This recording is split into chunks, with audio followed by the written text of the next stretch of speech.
and welcome to Diamond Cast, the music show with Diamond Black. This week, we're going to be talking about really delving into songwriting a little more, because I've always wanted to know really how you write a song. I don't know how to write a song, and today I'm hoping Diamond Black are going to tell me. Maybe. Splendid. Well, you do have a musical history, Nat. You have played in bands, haven't you?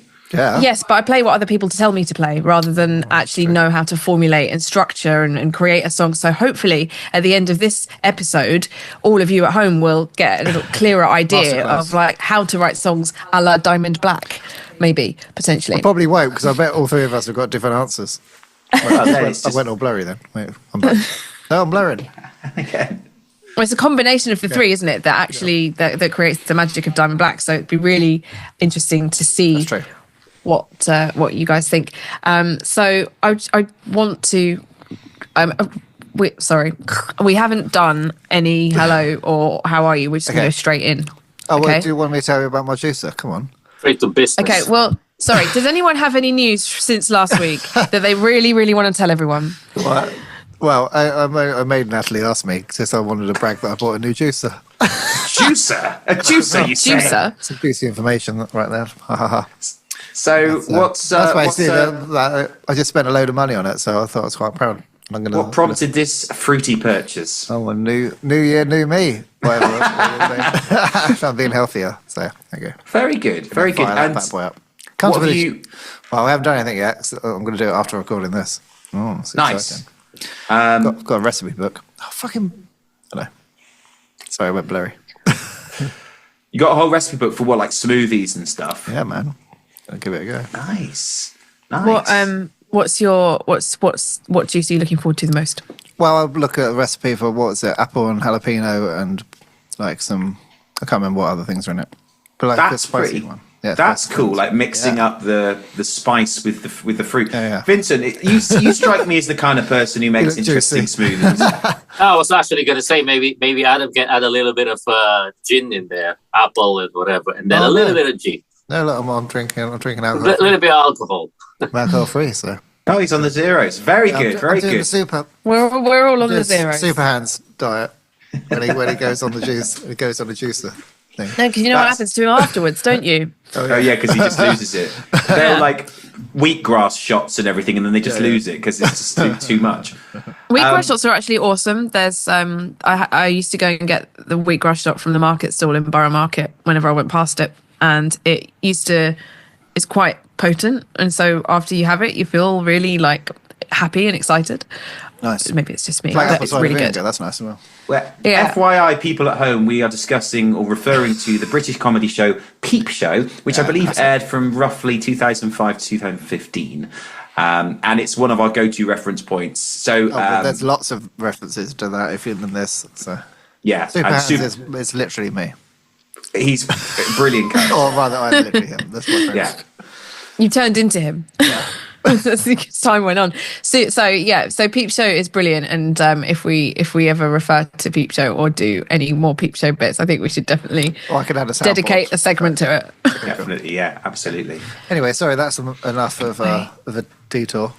Any other news before we delve?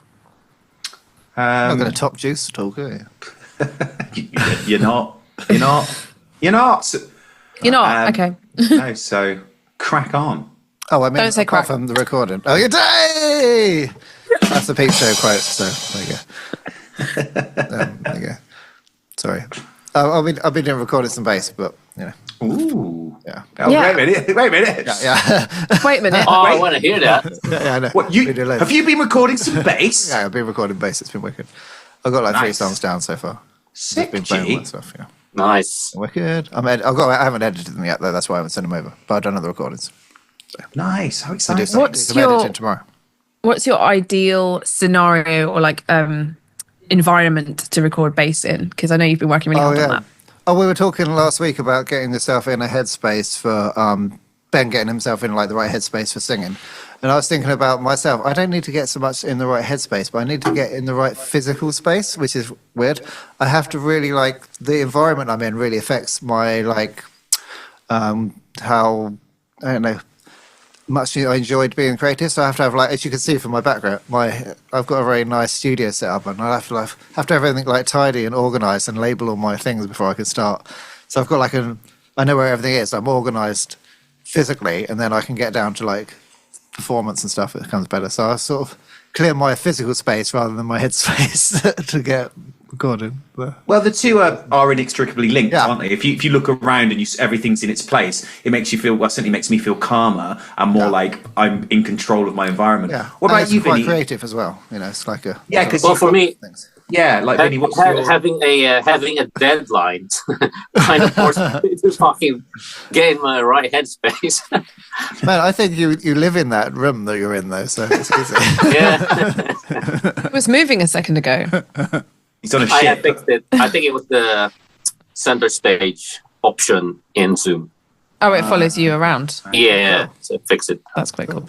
I take... So- Vinny, you always strike me as someone who's extremely tidy and organised. Would you say that's true? In my studio, when it comes to music, yes. Not in the house. I'm pretty sure I'm not tidy now. Oh, But in that's my interesting. studio and maybe in the car, tidy, but definitely not in the house. Oh, that's So- really weird. I think like make- Adam, kind of like I want to Yeah. label everything, the yeah, cables. yeah.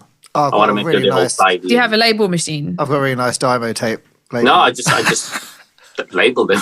Oh man, I had to upgrade from just doing that. I have They to get one. peel off and get sticky. I've gone serious.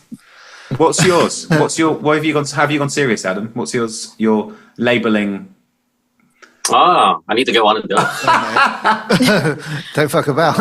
There you go. I've Now looked you at know every what to get plug Vinny and for his cable in this birthday. house has got a tape, a label. Yeah, That's so great though, because people laugh, right, when No, one is man. organised, right? But what being organised does is it allows you to be creative and have fun more efficiently, right? Yeah. And fun should be efficient.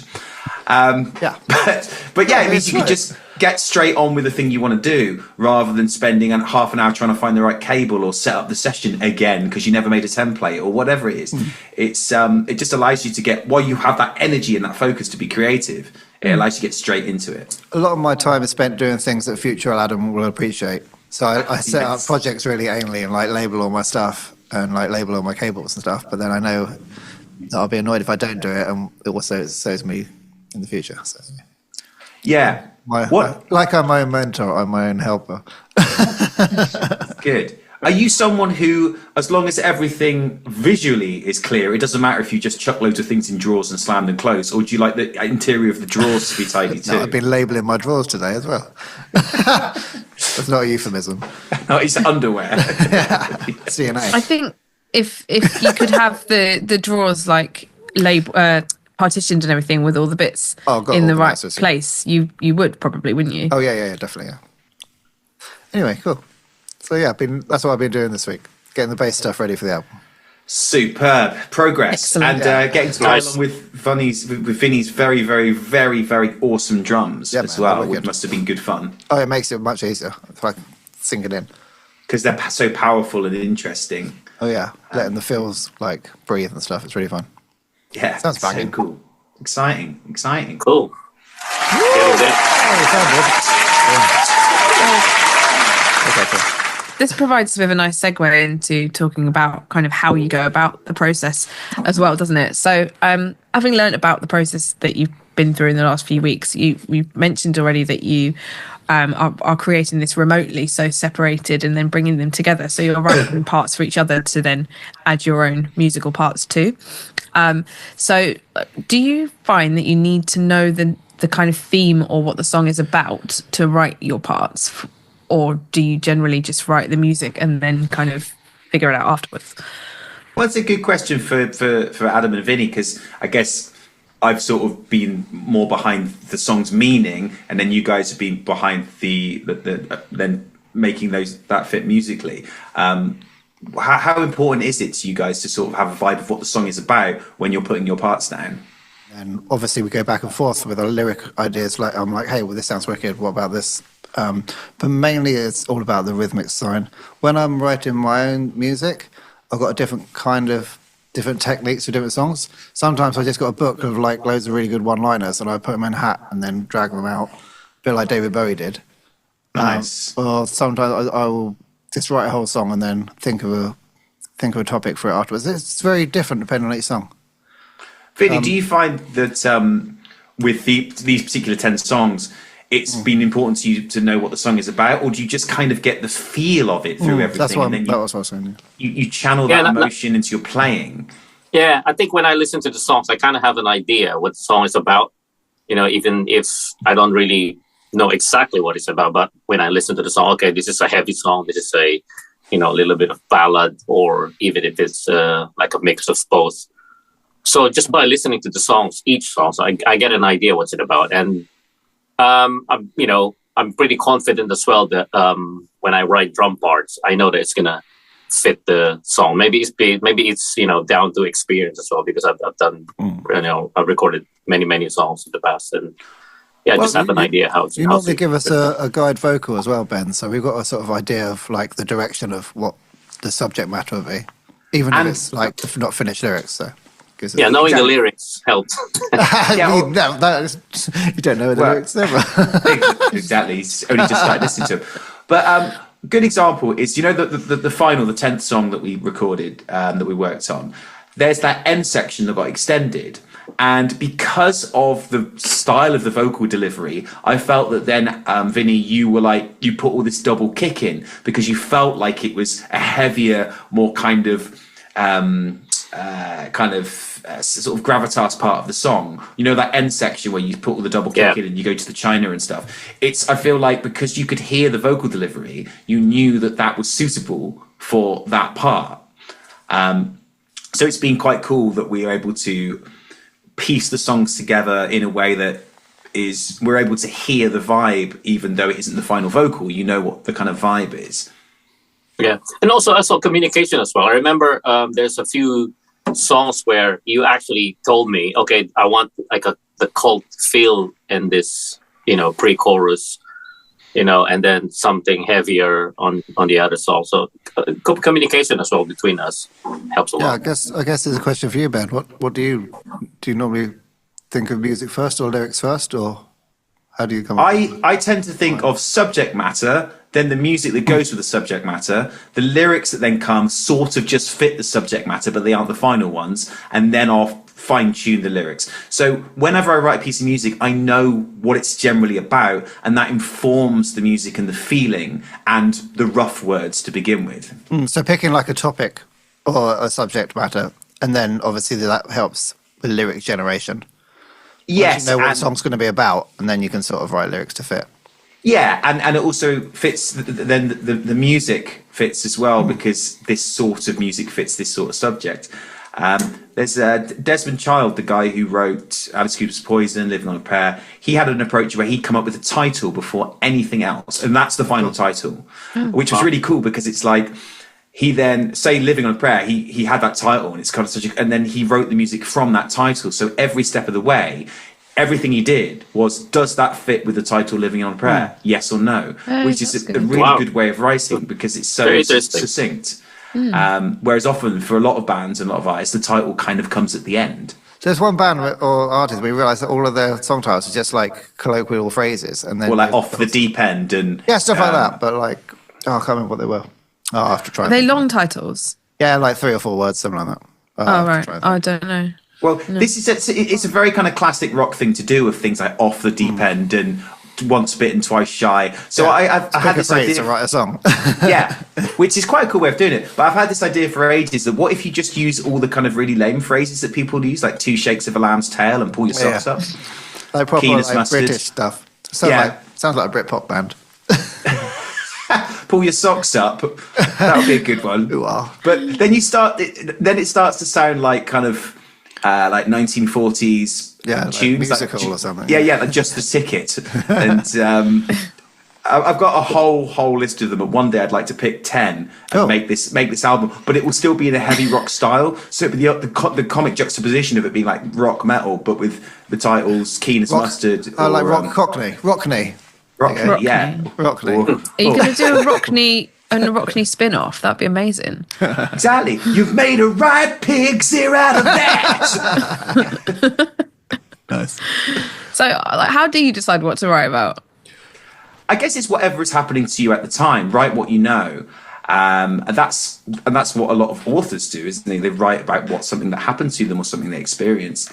And I think with songwriting, it's the same. You write something that you have experienced. There was an interesting time a few years ago when I was writing lyrics for other artists. So there were these sort of fledgling singers who were developing their voice and they wanted to record a song, but they couldn't really write any lyrics. So I got asked to write lyrics for them. And initially I was phased, thought I can't write lyrics about something that I don't really feel or know. So I said to the singers, what's this song about?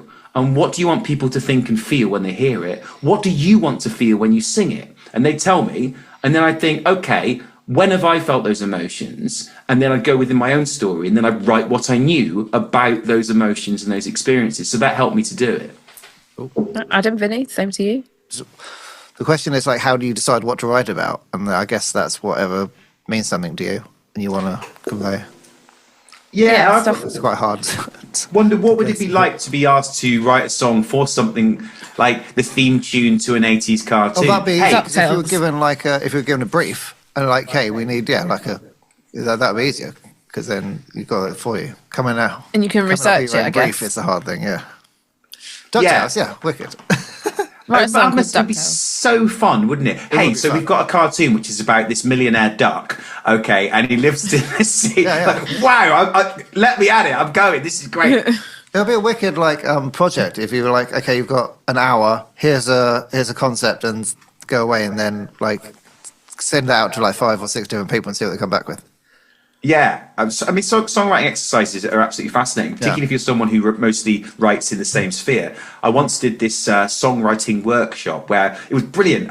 You'd go away for 2 days to this remote location with 8 other randomly chosen musicians. It was a PRS thing, Cool. And they were just from all walks of music. And we spent a weekend getting randomly paired up with one of these other people, and you'd write a song. It was this is insane. Awesome. Nice. It was so good, and you were isolated. About anything? Was there a brief or? I can't remember if there was, or it was just there was some vague kind of sense of a genre or a title or whatever. And then I'd be paired with these people I'd never met before, and they were like so cool because it was like multi-ethnic instrumentation as well. So this one guy had this amazing like percussion stuff, and this other guy had this like the Indian drum, and it was so cool. Cool. And just you'd never come up with anything in your normal musical writing sphere like you would on a weekend like that. It's fun exercising. It pushes you out of what you're normally doing and gives you new skills and new ideas as well. Yeah, totally. So let's do a Diamond Black one. Do a Diamond Black retreat. We do the same. It's like a hackathon, isn't it? You could call it a Diamond Blackathon. Hey, nice. Yes. Wicked. Okay, cool. So back to like writing this album. Okay, so why did you pick the specific themes that the album's about? I mean, can you tease any of those or allude to what they are? So in terms of where the lyrics come from, they are very specifically about the last couple of years where there's 3 kind of overarching themes. One, and they sort of tie into each other. But the main overarching theme is about sort of self-discovery and positive improvement. And in that theme, things are talked about to do with my recovery from alcoholism, issues I've had with chronic pain, lost relationships, feelings of sort of anxiety and depression, and those things coming together, but it being a positive journey through of self-realization, of productivity, of like working together with the band and with my friends to work through these challenges. So it does delve into some very dark places, but ultimately there's always a positive journey and a positive message out of it.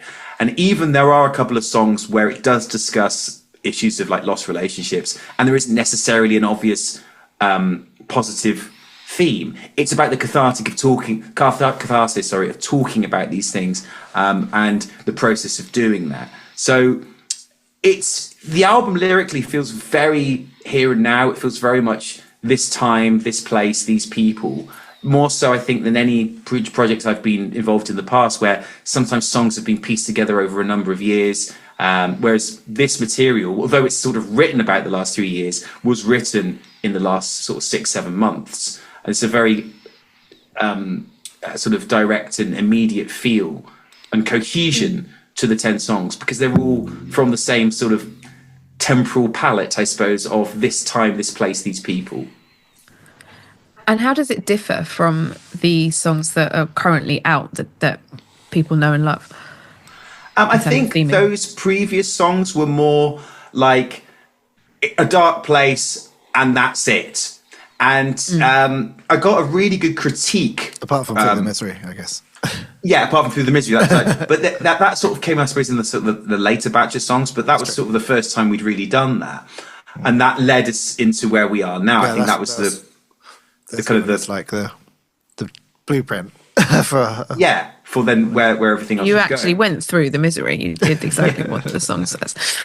But I got a really good critique of my lyrics, which was very positive, and it said these are the areas where you're lacking. These are the areas where you can improve. One, sometimes it's overtly poetic to the point where no one knows what you're on about.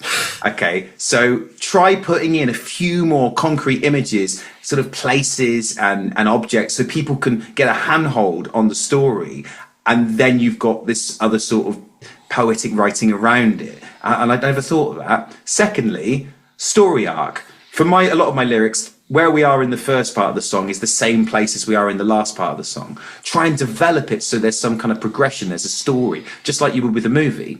And then the third thing was, what are the stakes? Why should we care about the voice in this song?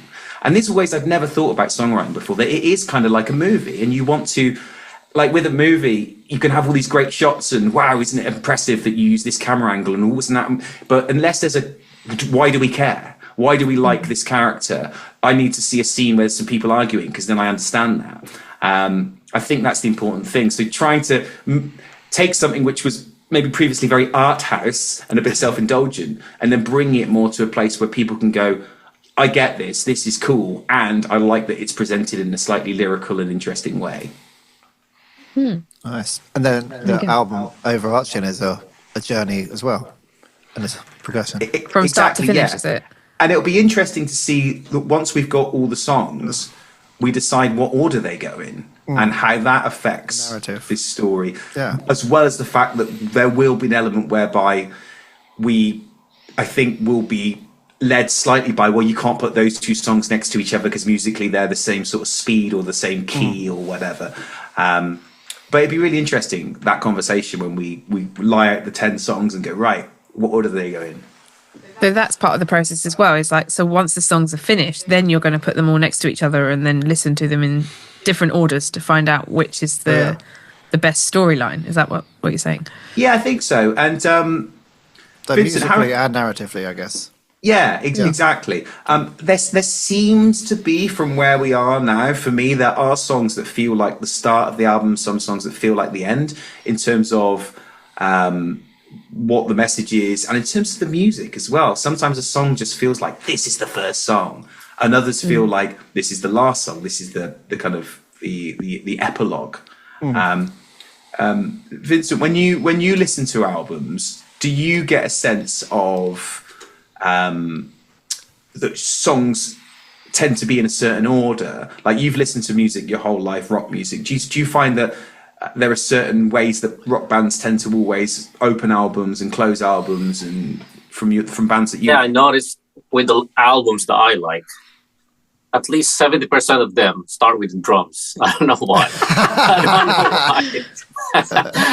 They start with the drums. And end with drums. And our drums. But I don't know, man. I don't know. I think for me, there's not really a like a sort of a pattern and how bands put the songs in order. I don't know what made them decide to put the first song as the first song. I don't know.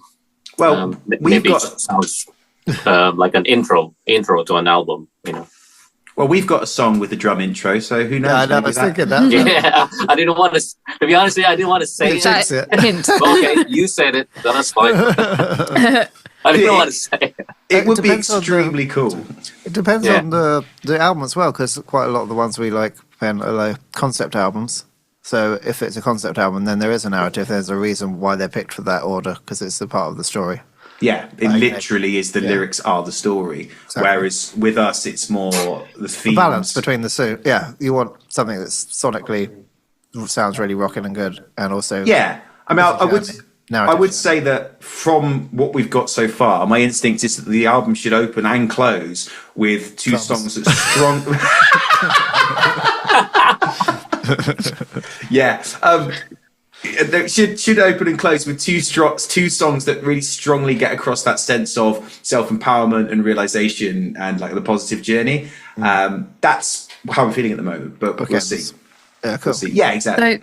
So, as a music fan, I realised all the albums that I listened to from start to finish without skipping any tracks actually all have the same exact arc and narrative. So I did a diagram of it because it was so obvious. Brilliant. Which is that it starts off with a sense of euphoria and excitement and well, not euphoria, but just like, yes, this is what we are, we're introducing ourselves, this is it, we know what we're doing. And then by track 3 or 4 it starts to question that. Now track 5 is like all hope is lost, we're coming up to the interval, you know, it's that part of a theatrical play or musical where it's near the interval, so it's like, oh no, we're setting a scene and something's gone wrong, or there's maybe something has stopped or paused or whatever. And then track 6 or 7, whenever it comes back, is like, okay, we're going to rebuild.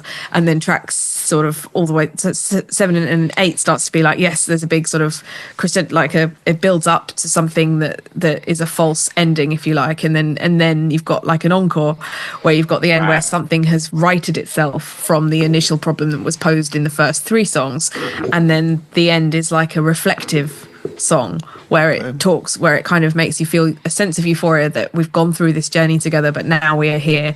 And it's all the albums I like do that I listen to from start to finish. Awesome. And it was really interesting to figure that out because if I listen to an album and start to finish, I'm like, this is awesome the whole way through. I want to feel that way, and I'm taking on a journey like a theatrical play. It's a bit like that's exactly what you said, a theatrical play, a movie, a story. It starts off with usually there's a sense of, what do you call it, like stability at the start, then something happens that disrupts drama, conflict, and then you've got to figure it out, and then you get back to the status quo at the end. Oh, we just got to pick which one of our tracks, pick which song fits each one of those story beats, and then we're done. Exactly. Yeah, it's story beats, isn't it? Yeah. But I think comparing to a movie makes perfect sense, you know, because movies has intro, middle, ending, epilogue, things like that. I think it makes sense. I didn't ever thought of it like that before until what you guys said. It makes sense.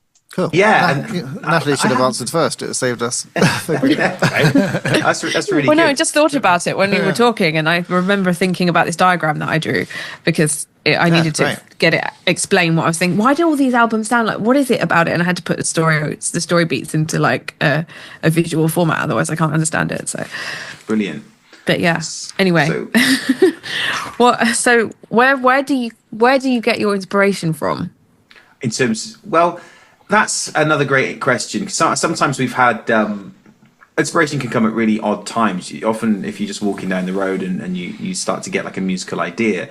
But there's one of the choruses for one of the songs on the album. Half of it I came up with at a rural train station in northern England, and then the second half I came up with in a bridge in the Czech Republic. Nice. And it's just like spanning. It just spanning, but I felt like the voice inside me was always the same sort of songwriting voice, so it didn't really matter where I was. It was this inspiration. It was, oh wow, I've just suddenly thought of what it should do next, even though I'm 1,000 miles from where I was when I first came up with the idea.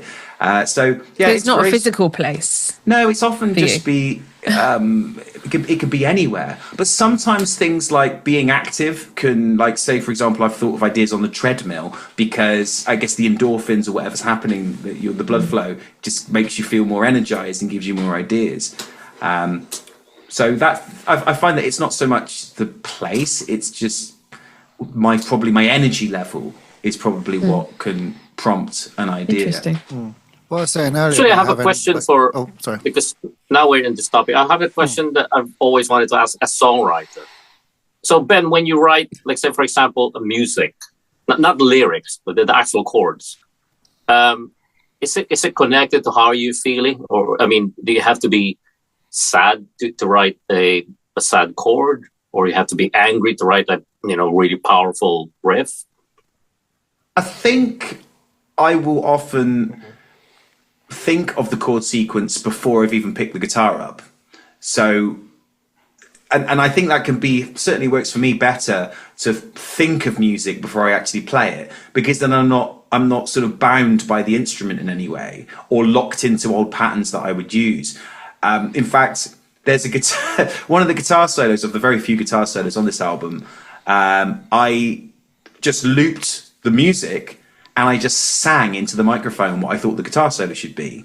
And I actually did a video of me doing it that we can put out there at some point, of me like coming up with this guitar solo by just saying the notes, like singing the notes. Because if I sit down with the guitar, I'll just start playing the same old stuff. But if I just go, right, I'm going to just sing and see what happens and then loop it, that's way more creative. So I find that to write music, a lot of it is done mentally before even going near an instrument.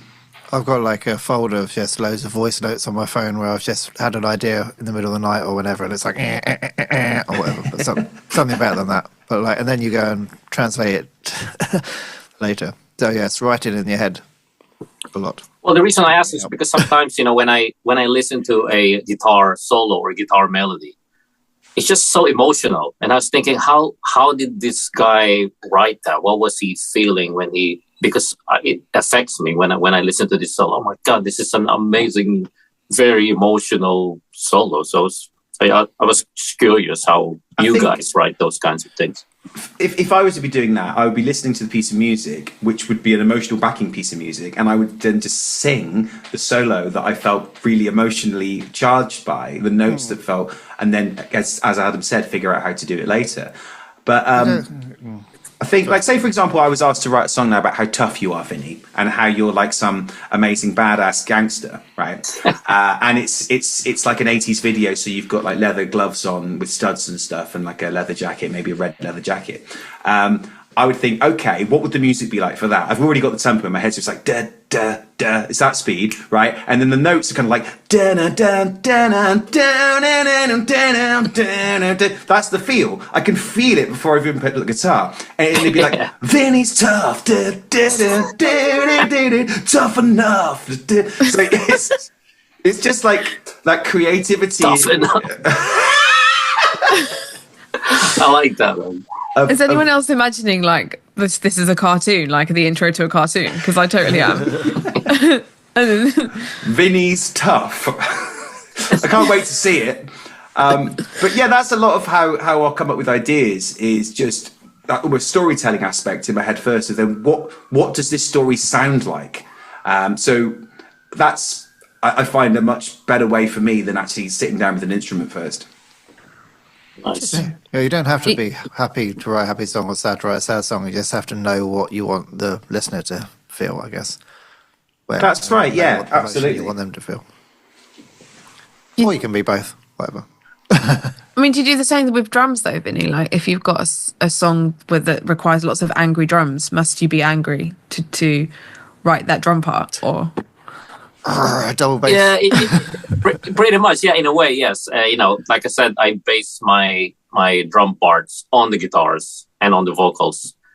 So if I feel like the guitar melody needs some badass, heavy rock drum beat, then that's what I'll play. And if it's a little bit, you know, if it's slower, if it's a ballad, then I'll just play, you know, slower tempo, light drums. Do you know when they're recording the Slipknot album and like they like fucking hit each other and throw shit at each other when they're recording? I was really pissed off, so they played really angry to try and capture the anger on the record. You can do that. I guess it works if you want to be angry, maybe, as long as you don't walk out. Vinny, do you find? I think I remember you saying this actually, that even after the recording session, like in between sessions, even if you're watching a movie, you're still thinking about the drums, and you'll get ideas. Oh, I could do the second chorus. Could actually do this.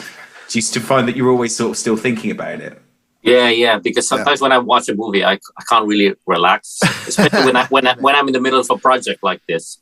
You know, the whole time I was doing the drums, I was just thinking about it 24/7. So good. Just thinking of really cool ideas and how I can make things sound really interesting.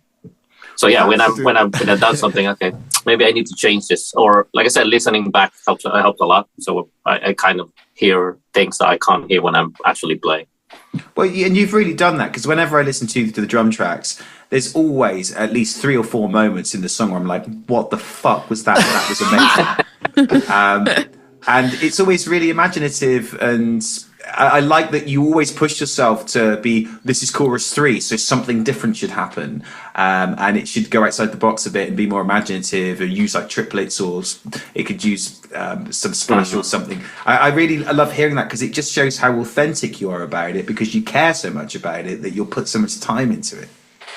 Cool. Yeah, absolutely. Like I said, I was so inspired with this, with your music when I was recording this. I was just so every time you send me a new song, oh fuck, this is amazing. I already know what kind of I have so many ideas that I want to try, and it's just so inspiring working on this album. I think it's because of the guitars and the lyrics and the melodies and everything. It's just inspiring, man. And you really made me change my mind about one song, because I generally don't like. What do you even call the beat where it's the snare is on? Yeah. Adam, you knew I know what the bit you're talking say, about. right? Yeah, that right? sounds wicked. I generally, that one. Yeah. I generally don't like it. I think on the beat. I think it's just it slows the song down. And initially I was like, oh my god, he's doing that. Why is he doing that?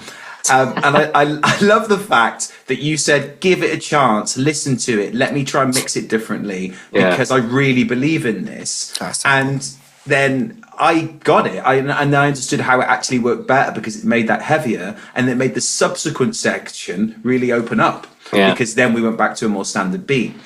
So I really liked that you stuck to your guns on that, because even though initially I was like, I'm not really sure about this, and you're like, no, just try it. I really think this could work.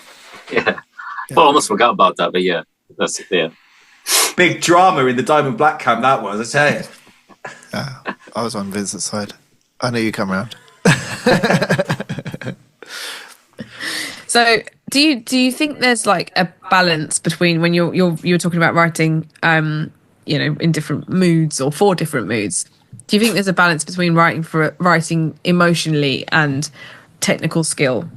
Well, you can. What I think you can do there is that you can use the technical skill you have to then fortify the emotions. So an example of this would be, you have a bit of a song where you have, say, some 3-part vocal harmonies. And initially you just put down, right, I'll put some 3-part vocal harmonies here. But then when you come back to the song, you think, okay, I want this to actually have a different sort of feel. Therefore, I'm going to really go into the intricacies of these harmonies and understand the relationship between the notes, because different notes and relationships have different sort of feelings to them. Certain, like when you have vocal harmony, if you have like just a 5th or a 3rd, it's very kind of but if you have like a 4th or like a close harmony, it creates more tension. So if you've got those sort of emotional goals for that part of the song, you can then use like musical knowledge to think, well, how do I do that?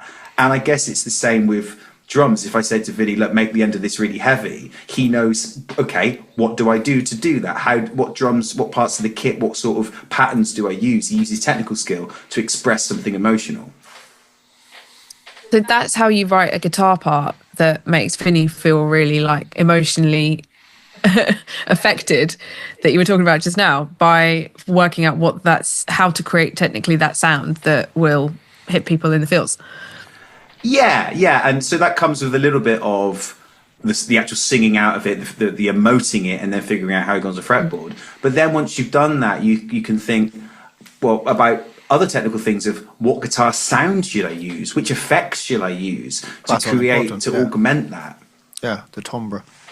Yeah, and that's where the technical side of it, I think, comes in, is how do you then express an emotion even more efficiently or effectively, using the understanding that you have of the techniques. I guess if you were shooting a film and you said, right, I want this scene to be really such and such emotion, if you were a filmmaker, you'd know what kind of lens to use and what angle to do it from and stuff like that.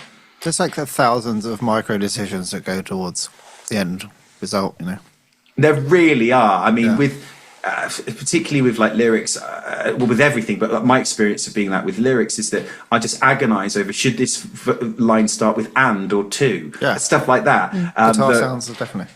Yeah. Is that because of the word and or to, or is it because of the actual way it sounds? Well, there you go. That's why it's such an agony. It could be all those things. It could be all those things. Yeah. And it can also be, well, I've already said "and" 2 lines before, so it sounds repetitive. So, or maybe it's good that it sounds repetitive because it's then creating a theme and a pattern, and so agonising over these things. Well, with "and" it's like something's ongoing. Maybe it's drudgery and monotonous, so maybe then it would work. But if it was not supposed to be a song talking about the monotony of something, then perhaps you wouldn't want to use it. But then it's like, what other connective word would you use? And do you know you're making them, like, or do you just do it like 100% automatically? Yeah, are you aware that? Over it. So really? Yeah. I've got a little tidbit that can tie this into our next single. For Dark Anthems, talking about changing lyrics because of different, the feel of the song. Originally, I think the chorus was, if you lose your way, let Dark Anthems find you. And it was loo, and the singing the ooh was different. If you've lost your way, lost had more of like a shouty, more projected sound. And so that's why we decided, I think, to change the lyric to lost rather than lose, because it has more of a gusto. When you Perfect example. It sounds more like I'm going to say it, a roar. Roar. Last. You can't roar an ooh, can you? No, exactly. And then, Adam, you had the brilliant idea of having the narrative arc in that song of by the third chorus, it's then gone to if you've lost your way. Yeah. Which so you're putting it out to the listener, which was really cool. When you lose, or it starts with when we lost our way. Oh, let's see it. You're telling people, like, by our example, it worked for us, so it will work for you too. Yeah. So then the last chorus is if you've lost your way, which was a really nice subtle development that still allowed you to sing along with a familiar chorus with a little twist that then moved the story along. That's really clever. I love songs that do that.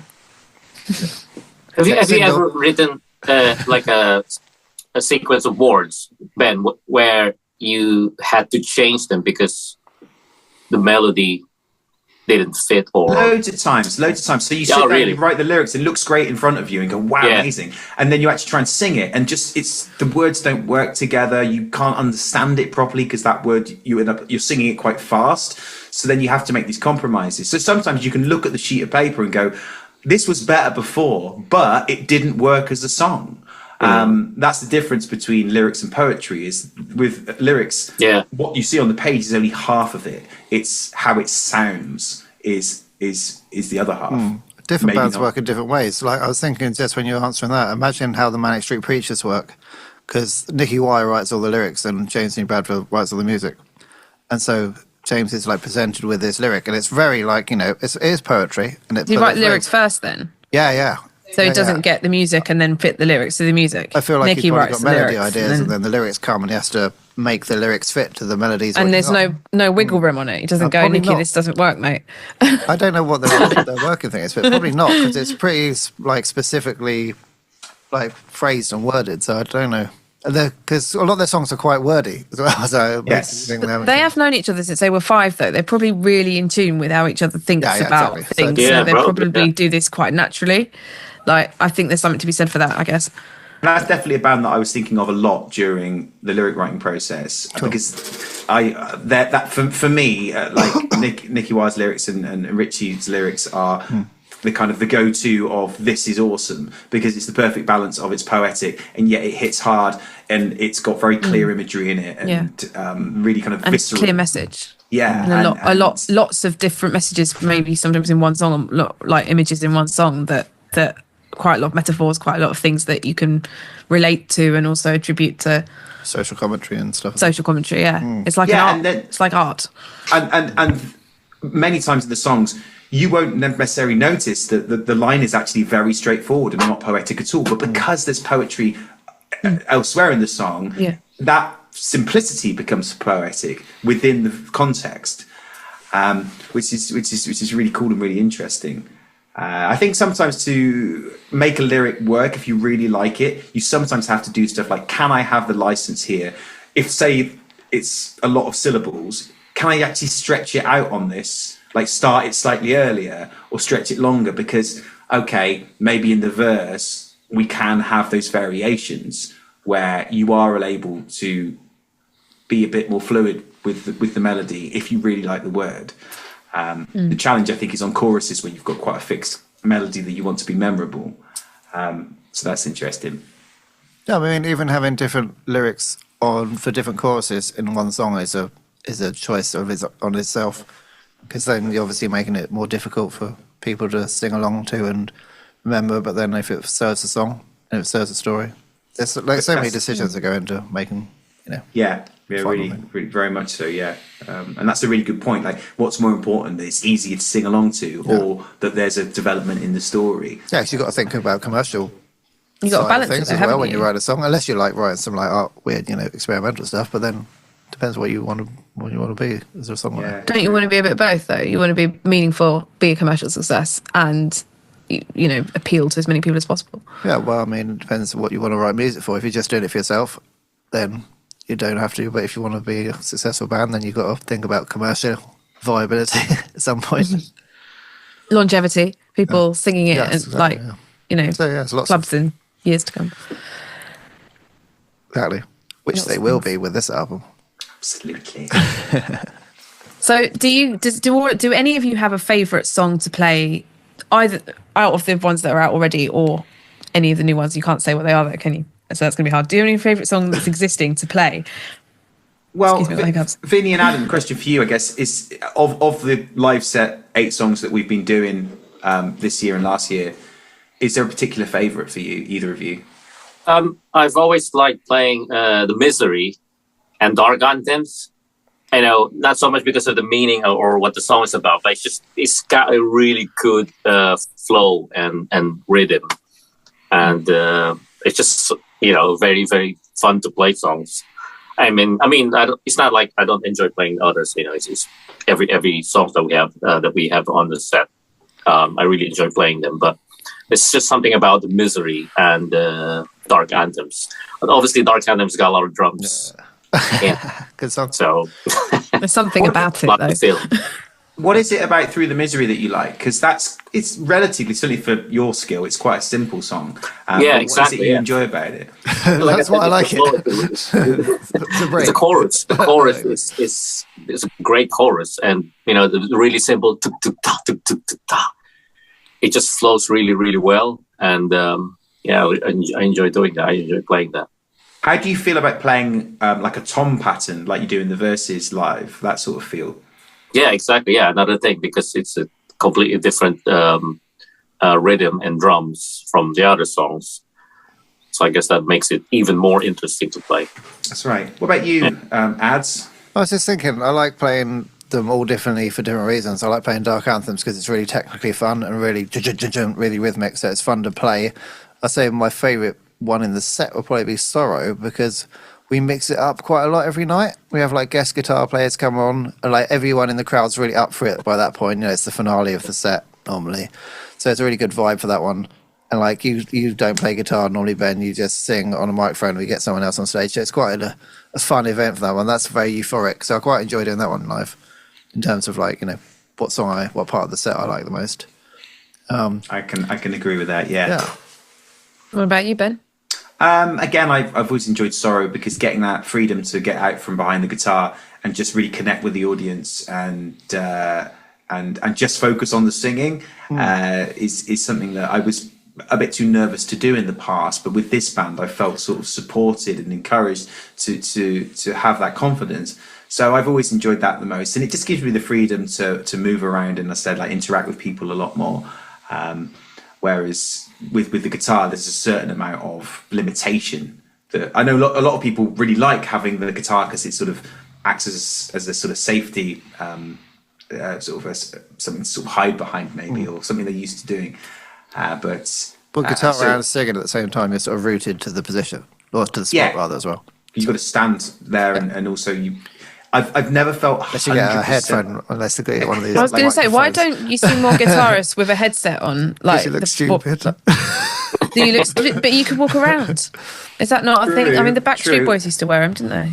Yeah, well, Backstreet Boys. Yeah. Backstreet Boys. They used to wear those headset and then dance about. Yeah, why can't guitar players do that as well? Britney Spears as well. Yeah, Britney Spears. Yeah. Well, Kip Winger used to do it, and he played bass. And was I thought it was cool. So that's what I'm going to say on the subject. What year was this? 1989 or something. But dubious decisions back then. Yeah.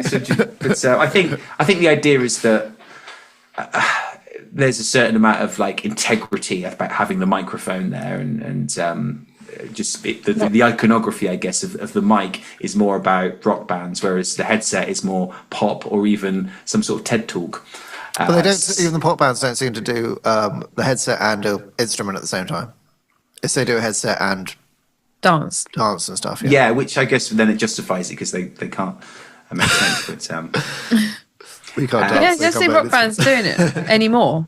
Or I don't know. I mean, if that's something that would be, we not could do cool, it. We could add a dance routine into the set. that would be lovely. I would love that. That would be so cool if you all started dancing. I admire people who can dance like a proper routine so much. I don't have the coordination. And sing at the same time. I'd get out of breath. What the heck? That's amazing. And when you see loads of people like dancing together, it's such an amazing sight, isn't it? That kind of that coordination, and it's just such a cool thing. Okay, so that's all we've got time for this week. Just wanted to remind everyone that Dark Anthems is out on the 14th. Woo! Of February. It's on the 14th of February, okay? Yeah. Dark Anthems is out on the 14th of February, so make sure you're around for that.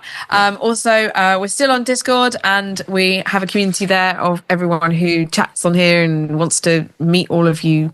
And so come and join us on Discord. And the band are on there sometimes as well, so that's a nice little treat. And also, don't forget to like and subscribe and leave a comment in the YouTube down here, because that will really help with the algorithm. We are literally so close to the first YouTube milestone, and that's all thanks to you guys watching our show, which has been subscribe. On since June of last year only. So we're really, really close to that first goal. And so if you want to help Diamond Black get more videos, more money, basically. You want to help Diamond Black get their videos out, get some more videos out, get everything, then help them get to their first YouTube goal. Every single watch makes a difference, so please share with your friends and family. And all of that. Cool. So before we go, what is everyone listening to this week? Adam? I've been listening to Ash a lot this week. I don't know, no specific reason, I just really like them, and I've been listening to their greatest hits. Oh, actually, there is a specific reason. I found out my old CD player from when I was a kid, and I've wired my CD player up because I haven't had a CD player working for like 4 years. So I found a CD player and got that working. So I've been listening to the old CDs. Nice. That's why I was Ash. There you go. Starts with A. Nice. That's why it was the first one. Vinny? I've been listening to Shinedown for the past 2 weeks. Nice. Really cool rock band, man. Absolutely amazing song. What album have you been focusing on? Just their greatest hits on Spotify. I think I don't know if it's an album, but it's just the greatest hits. It's probably around like 15 to 20 songs in the album. Really cool. Rock and roll. Very good. Cool. Eddie? I've been listening to a Japanese band called Loudness from the 80s, a Japanese hair metal band called Loudness. Oh, cool. Right.